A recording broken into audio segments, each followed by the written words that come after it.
Bismillahirrahmanirrahim. Assalamualaikum warahmatullahi wabarakatuh. Kami mahasiswa dari Universitas 11 April Sumedang dari Fakultas Teknologi Informasi.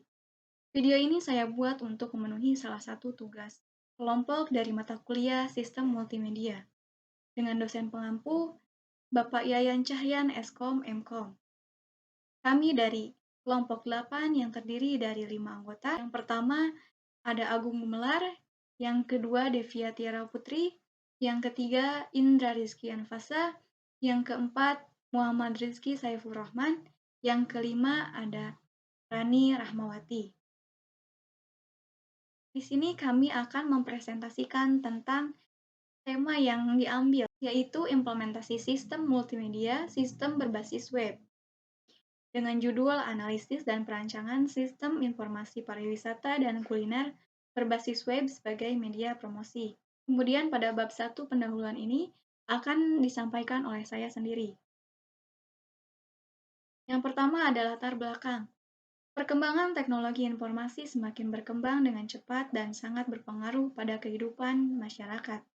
Peningkatan kualitas dan kemampuan masyarakat dapat dilakukan dengan internet dan web sebagai alat untuk mengakses berbagai macam jenis yang kita inginkan.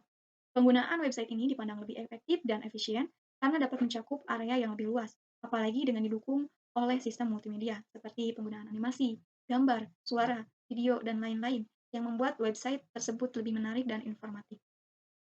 Seiring dengan perkembangannya, setiap daerah menggunakan media website untuk memperkenalkan daerah tersebut pada masyarakat luas.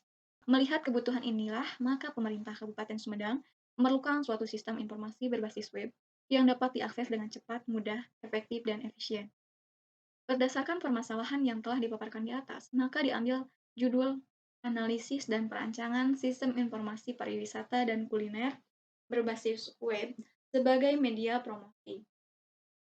Dengan adanya sistem informasi ini, diharapkan dapat menyebarluaskan informasi mengenai Kota Sumedang kepada khalayak umum dan dapat mempermudah masyarakat atau para calon wisatawan untuk dapat menemukan informasi mengenai wisata dan kuliner yang menarik dan nyaman untuk dikunjungi oleh wisatawan dan juga membantu proses transaksi agar lebih mudah.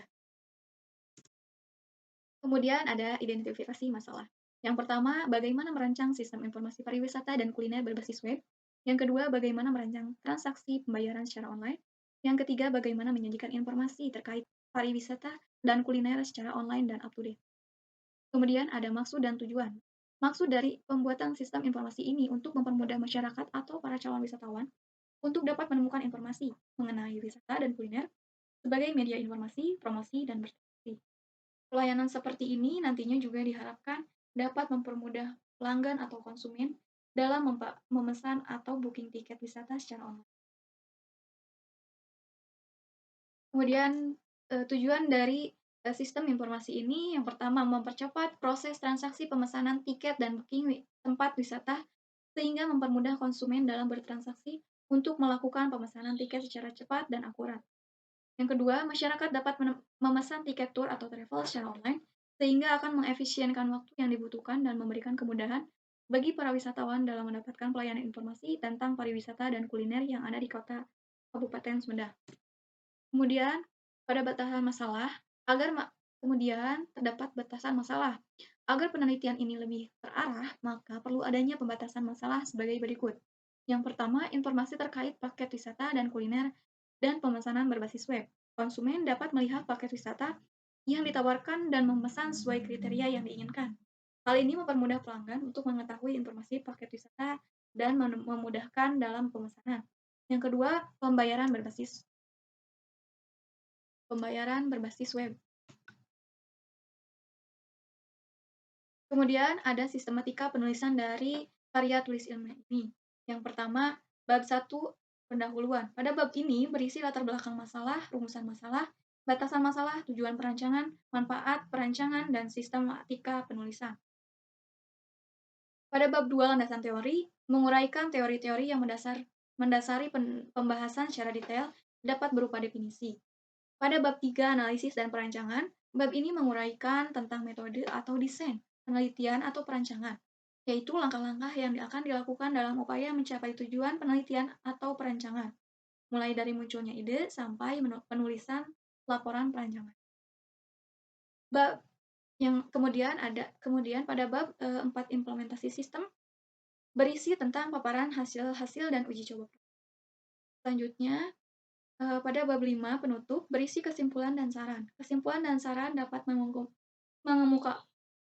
mengemukakan kembali masalah penelitian atau perancangan, hipotesis, dan bukti-bukti yang dihasilkan dari analisis. Kemudian, pada bab 2 ini akan disampaikan oleh Saudara Indra Rizky Anfar. Pelayanan seperti ini nantinya juga diharapkan dapat mempermudah pelanggan atau konsumen dalam memesan atau booking tiket wisata secara online. Kemudian tujuan dari sistem informasi ini yang pertama mempercepat proses transaksi pemesanan tiket dan booking tempat wisata sehingga mempermudah konsumen dalam bertransaksi untuk melakukan pemesanan tiket secara cepat dan akurat.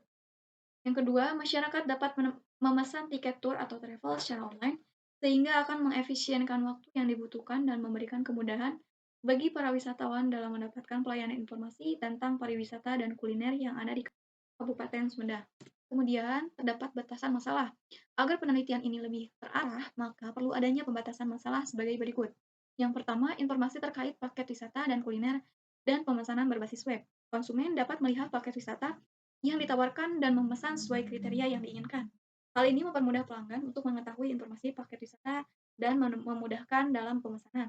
Yang kedua, pembayaran berbasis web. Kemudian ada sistematika penulisan dari karya tulis ilmiah ini. Yang pertama, bab 1 pendahuluan. Pada bab ini berisi latar belakang masalah, rumusan masalah, batasan masalah, tujuan perancangan, manfaat perancangan, dan sistematika penulisan. Pada bab 2 landasan teori, menguraikan teori-teori yang mendasari pembahasan secara detail dapat berupa definisi. Pada bab 3 analisis dan perancangan, bab ini menguraikan tentang metode atau desain, penelitian atau perancangan, yaitu langkah-langkah yang akan dilakukan dalam upaya mencapai tujuan penelitian atau perancangan, mulai dari munculnya ide sampai penulisan laporan perancangan. Kemudian pada bab 4 implementasi sistem, berisi tentang paparan hasil-hasil dan uji coba. Selanjutnya, pada bab 5 penutup berisi kesimpulan dan saran. Kemudian, pada bab 2 ini akan disampaikan oleh Saudara Indra Rizky Anfar. Saya Agung Gumelar. Assalamualaikum warahmatullahi wabarakatuh. Saya Indra Rizky Anfasa. Di sini saya akan menjelaskan bab 2, landasan teori. Yang pertama, sistem informasi. Dari definisi di atas dapat disimpulkan bahwa sistem informasi yaitu sekumpulan hardware, software, firmware, dan prosedur yang saling berhubungan yang bertujuan untuk menghasilkan suatu informasi dalam suatu bidang tertentu. Dan yang kedua, website. Website sering juga disebut web dapat diartikan suatu kumpulan-kumpulan halaman yang menampilkan macam-macam informasi teks, data, gambar, diam, ataupun gerak data animasi, suara, video, maupun gabungan dari semuanya. Baik itu yang bersifat statis maupun dinamis, yang dimana membentuk satu rangkaian bangunan yang saling berkaitan di mana masing-masing dihubungkan dengan jaringan halaman atau hyperlink. Yang ketiga ada pariwisata. Perkembangan pariwisata di Indonesia sekarang ini semakin pesat. Perkembangan sektor pariwisata begitu menjanjikan dan memberikan manfaat kepada pihak mulai dari pemerintah, masyarakat maupun swasta. Hal ini dikarenakan pariwisata merupakan sektor yang dianggap menguntungkan untuk terus dikembangkan. Pariwisata adalah kegiatan yang bertujuan menyelenggarakan jasa pariwisata, menyediakan atau mengusahakan objek, daya tarik wisata, usaha sarana pariwisata, dan usaha lain yang terkait bidang tersebut sesuai Undang-Undang RI Nomor 9 Tahun 1990 tentang pariwisataan. Dan yang terakhir atau yang keempat itu ada kuliner. Kata kuliner merupakan unsur-unsur serapan bahasa Inggris yaitu culinary yang berarti berhubungan dengan memasak atau aktivitas memasak. Ada juga wisata kuliner yaitu wisata yang bertujuan untuk mencoba menikmati hasil masakan di tempat wisata tersebut. Wisata kuliner merupakan perpaduan menikmati satu makanan sambil menikmati suasana jalan-jalan, bersantai atau sedang berlibur sehingga memanfaatkan waktu ke tempat-tempat yang menyediakan makanan khas.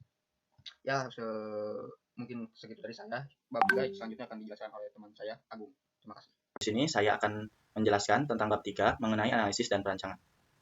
Analisis kebutuhan sistem merupakan tahap menganalisis kebutuhan-kebutuhan apa saja yang dibutuhkan dalam pembangunan sistem, baik itu kebutuhan non-fungsional maupun kebutuhan fungsional. Analisis kebutuhan fungsional menitikberatkan pada fungsi sistem yang akan dibuat agar lebih baik dari sebelumnya. Kebutuhan fungsional ini berisi apa saja yang dibutuhkan dalam sistem yang akan dibangun, yaitu 1. Menyediakan informasi yang lengkap mengenai konsep sistem informasi dan pariwisata dan kuliner. 2. Sistem menyediakan fitur bagi pengguna untuk login dan logout. 3. Sistem menyediakan fitur bagi admin untuk mengelola data pengunjung. Dan 4. Sistem menyediakan fitur untuk menampilkan wisata dan kuliner sesuai kategori. Analisis kebutuhan non-fungsional. Perancangan dan pengembangan sistem memiliki tujuan yaitu memperoleh informasi yang lebih cepat dan tepat sehingga meningkatkan kualitas kerja. Analisis kebutuhan non-fungsional meliputi analisis kebutuhan perangkat lunak dan analisis kebutuhan perangkat keras. Perancangan sistem yang dibuat menggunakan berbasis object oriented. Analisis yang digunakan menggunakan metode waterfall dan UML atau Unified Modeling Language, meliputi use case diagram, activity diagram, dan class diagram. Metode pengembangan yang digunakan adalah metode waterfall. Alurnya dapat dilihat pada gambar berikut. Use case diagram.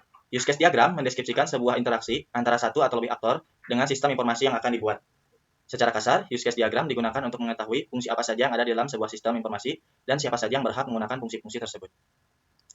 Di mana aktornya di sini ada 3, yaitu admin, dengan fungsi melakukan pengawasan terhadap website AYO Nyumedang, lalu customer service, memberikan pelayanan kepada pengunjung dalam menyelesaikan permasalahan seputar wisata dan kuliner, seperti keluhan dari pengunjung dan sebagainya. Dan ketiga, pengunjung berperan sebagai pengguna website. Pengunjung dapat melakukan registrasi atau pendaftaran terhadap website AYO Nyumedang. Activity diagram atau diagram aktivitas menggambarkan workflow aliran kerja dari sebuah sistem.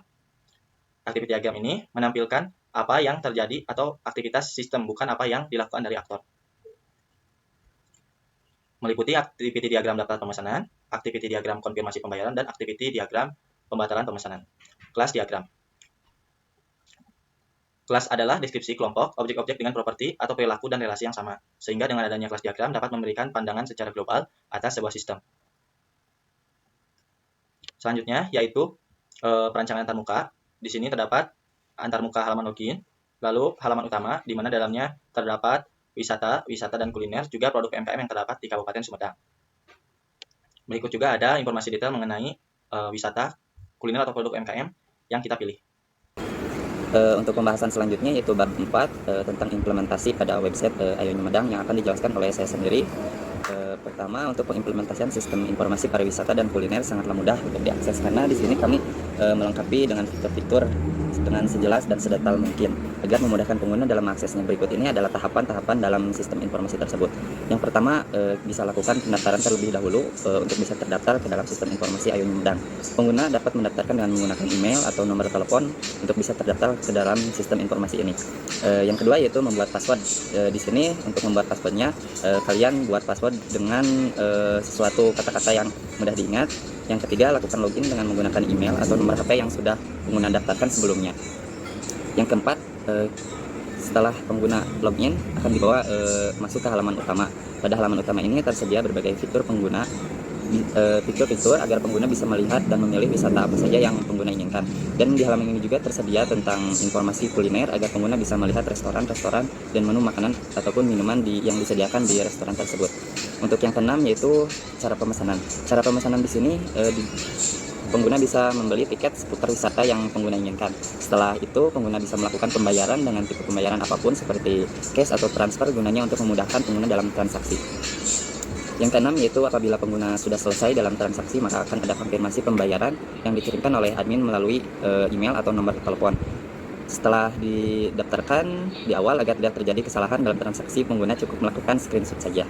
Dan yang ketujuh, setelah pengguna berangkat dan sampai di tempat tujuan, pengguna cukup memberikan konfirmasi dan memperlihatkan bukti pembayaran yang sudah di-screenshot bahwa pengguna sudah betul-betul membayarnya. Jadi, kesimpulan dari pembahasan-pembahasan yang sudah dibahas sebelumnya, dengan adanya sistem informasi pariwisata dan kuliner di Kabupaten Sumedang ini, diharapkan dapat memberikan solusi kepada pemerintah di Kabupaten Sumedang untuk mengelola data-data pariwisata dan kuliner di Kabupaten Sumedang. Dan agar menjadi informasi yang berguna bagi para wisatawan, serta memberikan manfaat bagi para wisatawan yang berkunjung ke Kabupaten Sumedang. Kemudian, berbagai kesimpulan dari sistem informasi pariwisata itu ada beberapa antara lain, yaitu yang pertama, sistem informasi pariwisata dan kuliner berbasis web ini, jadi sistem yang baru akan lebih baik, cepat, efektif, dan efisien. Kemudian dengan adanya sistem informasi pariwisata dan kuliner berbasis web ini dapat mempermudah dan mengupdate informasi yang akan disampaikan. Kemudian website AYO Sumedang ini sebagai sarana untuk mempromosikan tempat wisata dan kuliner yang ada di Kabupaten Sumedang, serta memberikan daya tarik tersendiri karena didukung oleh unsur-unsur multimedia seperti animasi, suara, teks, gambar, dan lain-lain. Nah, untuk pengimplementasian dan pengembangan di masa-masa yang akan datang, diusulkan saran-saran sebagai berikut. Yang pertama, jadi sistem ini hendaknya digunakan oleh personil yang memahami sistem komputerisasi sehingga penyajian sistemnya dapat dilakukan dengan baik. Kemudian, perlu adanya pemeliharaan data, karena data merupakan sumber yang sangat penting dalam pengambilan keputusan, laporan, dan informasi yang lain, baik secara lisan maupun tulisan. Dan untuk mencegah atau hilangnya data dalam file, sebaiknya itu di backup secara berkala dan scan terhadap data yang rusak. Mungkin cukup sekian presentasi dari kelompok 8. Mohon maaf apabila banyak kesalahan dalam ucapan maupun tulisan presentasi yang kami buat atau materi yang kami paparkan. Wassalamualaikum warahmatullahi wabarakatuh.